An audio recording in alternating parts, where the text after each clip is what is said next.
এই ভারতভূমি আজকে পালন করছে তার ৭৫তম প্রজাতন্ত্র দিবস বা রিপাবলিক ডে। এই রিপাবলিক ডে আমরা সেলিব্রেট করে আসছি ১৯৫০ সালের ২৬শে জানুয়ারি থেকে, কারণ এই দিন থেকে আমাদের সংবিধান সম্পূর্ণরূপে কার্যকরী হয়েছিল। তাছাড়া ২৬শে জানুয়ারি ডেটটার গুরুত্ব হচ্ছে এই দিনকেই ১৯৩০ সালে জাতীয় কংগ্রেস ডাক দিয়েছিল তার পূর্ণ স্বরাজের।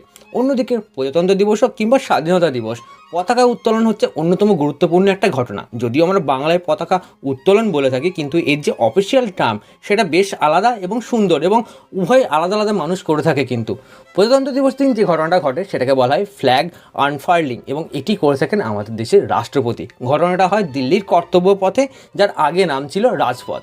অন্যদিকে স্বাধীনতা দিবসের দিন যে ঘটনাটা ঘটে সেটাকে বলা হয় ফ্ল্যাগ হোস্টিং। এই দিন পতাকা উত্তোলন করে থাকেন আমাদের দেশের প্রধানমন্ত্রী, যেদিন পতাকাটাকে আস্তে আস্তে নিচে থেকে ওপরের দিকে নিয়ে যাওয়া হয়। ঠিক যেমন ১৯৪৭ সালে ইউনিয়ন জ্যাককে ওপর থেকে নিচে নামিয়ে আমাদের পতাকায় ওপরে উঠেছিল, ঠিক সেরকমভাবেই।